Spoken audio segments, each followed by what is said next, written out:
Greater اسرائیل بنے گا۔ حدیث میں خبریں یہ سارے مسلمان ممالک تمہارے ہاتھ سے نکل جائیں گے مسلمانوں، یہ عراق اور اردن اور یہ اور وہ، یہاں تک کہ ترکی، سعودی عرب کا بھی شمالی حصہ نکل جائے گا۔ البتہ مدینے کا جو ان کا پروگرام ہے اس کو اللہ نہیں پورا ہونے دے گا، مدینے میں داخلے کی ان کو اجازت نہیں ملے گی۔ بہرحال یہ سارا کچھ ہونے والا ہے۔ وہ وقت بھی آنے والا ہے کہ حضور کی ایک حدیث کے مطابق ایک شخص کے 1000 بیٹے ہوں گے تو 999 ختم ہو جائیں گے، ایک بچے گا۔ یہ وقت بھی آنے والا ہے کہ حضور فرماتے ہیں اتنی بڑی جنگ ہوگی، اتنی خوریزی ہوگی کہ پوری زمین اٹ جائے گی لاشوں سے۔ تو پرندہ جو ہے کوئی، ایک تو پرندے ہوتے ہیں کہ جو مردار خور ہے، گدھ ہے، وہ تو بڑی خوشی سے اتریں گے، تناول فرمائیں گے لاشوں کو۔ اسی طریقے سے کوے ہیں، چیلے ہیں، لیکن جو نفاست پسند پرندے ہیں وہ لاش کے اوپر اترنا نہیں چاہتے۔ تو ایک پرندہ اڑتا چلا جائے گا، اسے کہیں زمین پر اترنے کی جگہ نہیں ملے گی، لاشیں ہی لاشیں ہوں گی، یہاں تک کہ وہ تھک ہار کر اس کے جو ہے پر جواب دے جائیں گے، گرے گا تو لاش پر گرے گا۔ یہ وقت آنے والا، اور یہ یہودیوں کے ہاتھوں، یا یہودیوں کے جو سپورٹرز ہیں اس وقت، جو ان کے ہاتھ میں آلہ کار ہیں، ان کے ہاتھوں آنا ہے۔ میرے نزدیک اس کام کے لیے اس ملعون قوم کو کہ جو حضرت عیسیٰ کے زمانے سے ملعون ہو چکی ہے، اس کو باقی رکھا گیا ہے، اسے یہ موقع دیا گیا ہے۔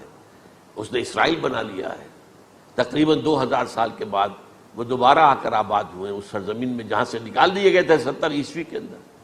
یہ سارا کچھ کیوں ہو رہا ہے؟ ان کا یہ استثناء کیوں کیا گیا؟ یہ بڑی تلخ بات ہے، یہ یاد کر لیجیے، کیونکہ یا تو قوم اسی وقت ہلاک کر دی جاتی جیسا کہ ہوا قوم نوح، قوم ہود، قوم عاد، قوم ثمود، قوم شعیب، یہ ہوا کہ نہیں ہوا؟ اور سدوم اور عمورہ کی بستیاں جہاں حضرت لوط بھیجے گئے، اور آل فرعون جو ہلاک کیے گئے، یا تو پوری قوم ہلاک کی جاتی؟ نہیں، یہ یوں سمجھیے کہ اس پورے معاملے کو درمیان میں سے ایک وقفہ دے دیا گیا، حضرت عیسیٰ کو اٹھا لیا گیا، اور حضرت عیسیٰ دوبارہ آئیں گے۔ یہ کیوں کیا گیا؟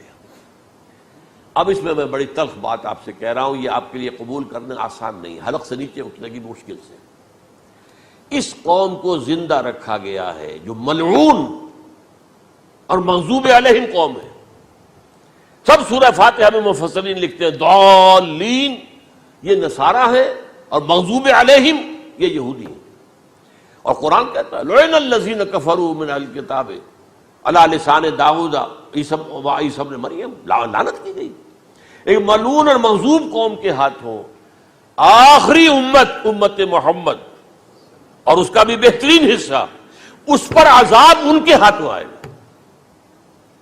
عربوں پر عذاب یہودیوں کے ہاتھوں، اس لیے ان کو بچایا گیا۔ یہ میں نے کئی دفعہ واقعہ سنایا، مولانا اصلاحی صاحب بتایا کرتے تھے، کیونکہ وہ راجپوت تھے، یو پی کے راجپوت، مشرقی حصے کے، کہ ہمارے ہاں کوئی نوجوان اگر کوئی بڑی گری ہوئی حرکت کرتا تھا تو اس کے سر پر چمار کے ذریعے، چمار کے ہاتھوں جوتا لگوایا جاتا تھا۔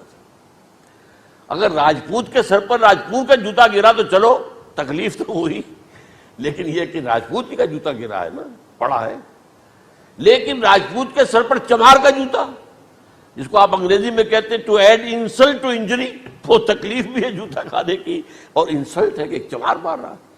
یہ امت سب سے خیر امت ہے، کنتم خیر امت اخرجت للناس۔ اس کے لیے عذاب بھی بدترین آئے گا، اور کن پر آئے گا؟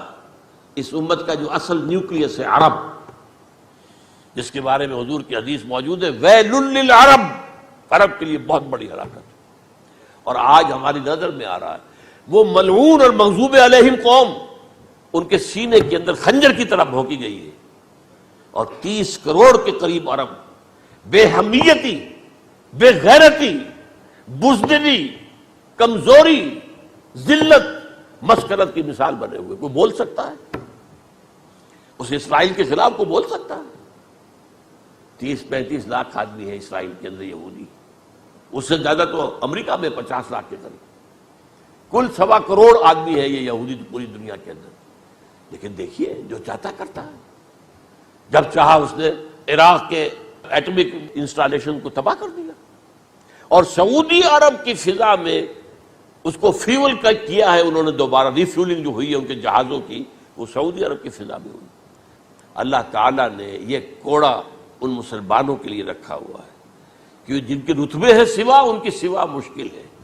جتنا اونچا مقام اللہ نے دیا عربوں کو، ان میں حضور کو اٹھایا، ان کی زبان میں اپنا آخری کلام نازل کیا، تو ان کی ذمہ داری بھی بہت ہے. جن کے رتبے ہیں سوا، ان کی سوا مشکل ہے.